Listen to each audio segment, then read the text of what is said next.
সাধারণ ক্রেতার ক্রয় ক্ষমতার মধ্যে মূল্য রাখার লক্ষ্যে মোবাইল ফোন আমদানিতে শুল্ক হার উল্লেখযোগ্যভাবে কমিয়েছে জাতীয় রাজস্ব বোর্ড। মঙ্গলবার একটি প্রজ্ঞাপন জারি করে মোবাইল ফোন আমদানিতে কাস্টমস ডিউটি 25% থেকে কমিয়ে 10% নির্ধারণের কথা জানায় এনবিআর। এর ফলে মোবাইল ফোন আমদানিতে বিদ্যমান আমদানি শুল্ক 60% হ্রাস পেয়েছে। একই সঙ্গে কাস্টমস ডিউটি হ্রাসের কারণে মোবাইল ফোন সংযোজনকারী দেশীয় প্রতিষ্ঠানসমূহ যাতে বিরূপ প্রতিযোগিতার মুখে না পড়ে সে বিষয়টি বিবেচনায় রেখে মোবাইল ফোন সংযোজনকারী প্রতিষ্ঠানের মাধ্যমে উপকরণ আমদানিতে কাস্টমস ডিউটি 10% থেকে কমিয়ে 5% নির্ধারণ করে আরও একটি পৃথক প্রজ্ঞাপন জারি করা হয়েছে।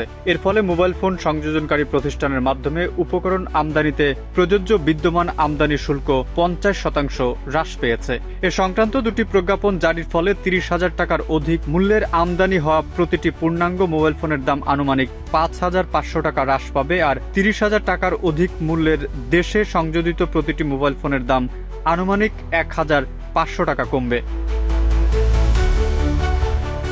সরকার আশা করছে মোবাইল ফোন আমদানি এবং মোবাইল ফোন সংযোজন শিল্পের উপকরণ আমদানিতে উল্লেখযোগ্য পরিমাণ শুল্ক হ্রাসের ফলে সকল ধরনের মোবাইল ফোনের মূল্য সাধারণ মানুষের ক্রয় ক্ষমতার মধ্যে থাকবে এবং দেশের নাগরিকদের জন্য ডিজিটাল সেবা গ্রহণ আরও সহজতর হবে। মোবাইল ফোনের মূল্য জনগণের ক্রয় ক্ষমতার মধ্যে রাখার লক্ষ্যে সরকারের এ ধরনের প্রচেষ্টা ভবিষ্যতে অব্যাহত থাকবে বলে জানিয়েছে জাতীয় রাজস্ব বোর্ড এনবিআর।